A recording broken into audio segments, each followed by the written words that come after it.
Hey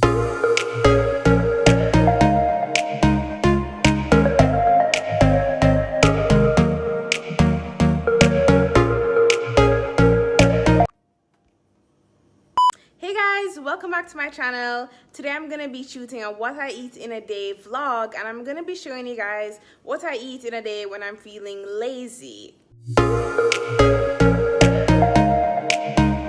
So as an example, on a day that I'm feeling lazy, because the word lazy may not be the best description, but it's definitely when I want something that's very easy to make, like super low effort as an example, but it still tastes delicious and it's still nutritious. And a lazy day for me probably looks like I have a lot of work doing on that day, so like meals are not gonna be elaborate or anything like that.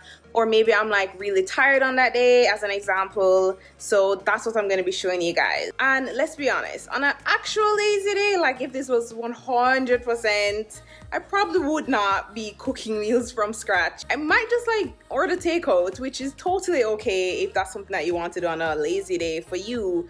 But this is clearly to show you guys as an example, if I was cooking meals from scratch, on a normal lazy day, maybe I'll make like some things from leftovers. Actually, I'm gonna be making one thing from a leftover today, so you're gonna be seeing that as well. Okay guys, before I get started with the video, don't forget to hit that subscribe button down below so you guys can be up to date with all of the content that I'm gonna be having for you. I'm actually really excited for a lot of the content I'm gonna be coming out with, and give this a thumbs up if you love lazy meals as well.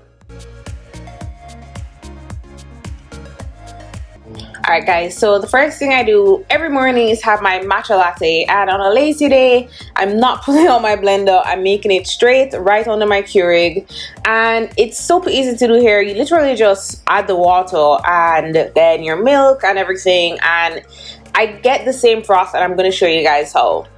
So this is just my Keurig flopping me and saying I need more water. So I'm adding more water, and then I just pour it into the cup. And what I love about the Keurig's water is that it's not boiling hot, so it's not gonna like make your matcha bitter. So you guys can just definitely go ahead, and if the water's too hot, just add in the matcha afterwards, in any case, after it's cooled down a little bit. So after that, I just pour in my almond milk, and then I just take the same measuring spoon, since it's not like that hot anymore, and then I just stir everything together. It's kind of just that simple. And then this is the magic part. I use my frother, and this works great with plant-based milk. It gives it that nice froth on top that you get from the blender with a whole lot less things to wash, and it helps to just mix it at the same time. And that is my matcha latte for the day. Very easy, and it takes a lot less time. Okay, so for breakfast I'm going to be making a really easy oatmeal. So I'm just going to be using some Bob's Red Mill gluten-free oats. These are my favorite oats. Some cinnamon, some nutmeg, some sea salt, just like a pinch. I'm going to also be adding in one banana on top, and just like some pumpkin seeds and some coconut flakes, things to just like fluff it up. And you can like use whatever you have, of course. And then I love this nut butter since it has chia seeds in there as well to help keep me full. So I'll just include the link for that down below. Okay, so I just add in my oats and my almond milk, and it's really just that simple. And then I just add in some cinnamon into this before I let it just come to like a rolling heat, and a crack of salt. But yeah, I tried to do like a time lapse for this, and watching oatmeal cook is very boring. It's like watching paint dry.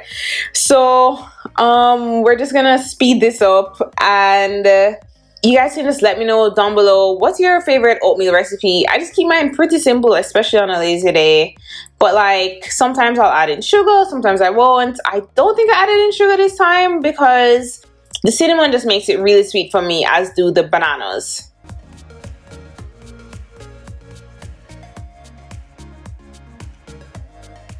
And after that, I just plate the oatmeal, smooth it out because this is YouTube, and add some more cinnamon on top. Add my banana on top as well. And then just like go in with the different additions. The nut butter here, super delicious, like I was saying. The coconut flakes and the pumpkin seeds or pepitas on top as well. That's my breakfast.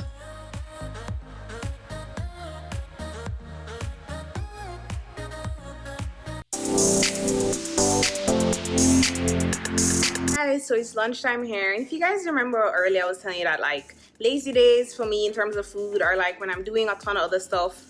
Today has been definitely a really busy day.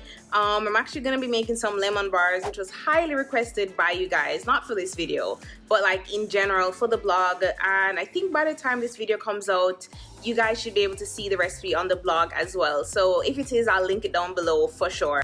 But I'm gonna actually be making some quesadillas for you guys, and this is a recipe that's already on my blog. It's my black bean and corn quesadillas. It's super easy. It's like 15 minutes to make, and I actually already made the filling yesterday for dinner. So this is a great example of how you can use leftovers on your lazy days, and it's gonna make it even easier. Alright, so for lunch we're going to be using tortillas, some vegan sliced cheese, some parsley, and my black bean and corn mixture. And it just has like black beans, corn, tomatoes, bell peppers, onions, and I just like cooked it down with some taco seasoning last night. And the recipe is down below so that you guys can just link to it and use it properly. And then I just had like a cashew kind of sour cream thing that I made, so I spread that on the bottom of my tortillas or taco shells, and then I added in the filling, and then I realized that I was actually going to be halving these, so I kind of just like pushed the filling down to the bottom half. And guys, you don't want to overstuff these. It's better you make another one than overstuff it, because then stuff just going to be spilling out all over the pan, and that's just like the hardest thing to clean up. And then I just added the parsley on top, and I just like broke the cheese into two, added that on top, and I just like folded it over. Then I added some oil into a pan, and I just added in the quesadilla. And I think the camera stopped while I was flipping this, so I'll show you guys for the next one. But yeah, so I just added in the second one here, and you don't want it too hot because you want the inside to get nice and just heated up as well, and the cheese to get melty as well. Alright, here comes the flip. Okay.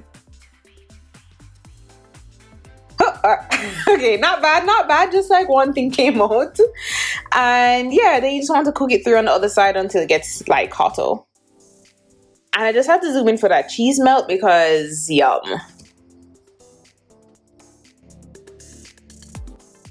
So after that, I just cut it into like triangles, and then I just add some more parsley on top. You can serve it with the rest of the cashew sour cream if you want, or like a salsa or something. And that was my lunch.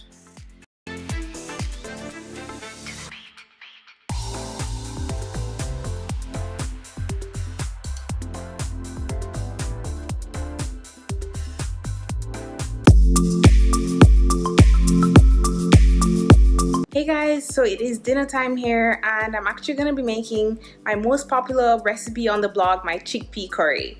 And I love this recipe, especially for a lazy day, because you can make it from all canned ingredients, you can make it from fresh if you want, and it's a one-pot dish, so you just throw everything in and it's super easy to make. Best of all, it's perfect for lazy days. Alright, so my chickpea curry, guys, this is my favorite recipe ever. So literally you're just gonna start by cutting up some tomatoes and some onions, and like I said, the recipe is down below so you guys can just see the full ingredients. And then I just add some oil into a pan and just made sure that it was hot enough. Then I just added in the tomatoes and onions.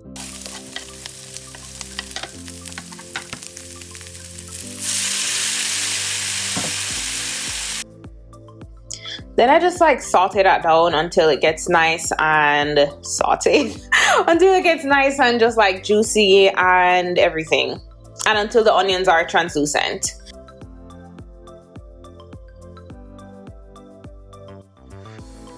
Then I continue by adding in some garlic and just sauteing that down as well.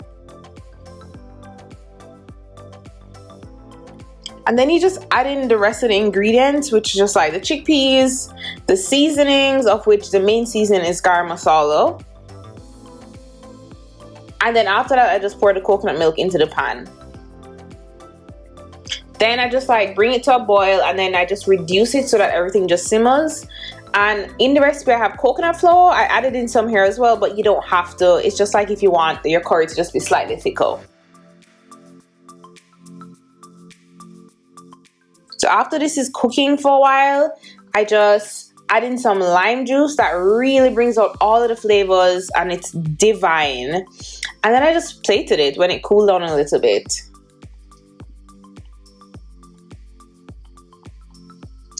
Alright guys, I don't know why I plated so much. I think I kind of got carried away because the camera was on.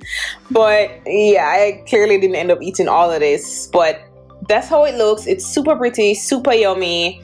And that is the chickpea curry. One pot, really easy, perfect for lazy days. And obviously you can like make this the day before, make a batch amount, and just reheat it for lunch or dinner the next day. Okay guys, I really hope that you enjoyed this vlog. If you did, please give it a thumbs up and be sure to subscribe so that you're up to date with all of the new content that I'm gonna be coming out with. Let me know which of these recipes that you liked, and like I said, they'll all be linked down below so that you can make them if you want. Thanks so much guys for watching, and I'll see you in my next video. Bye!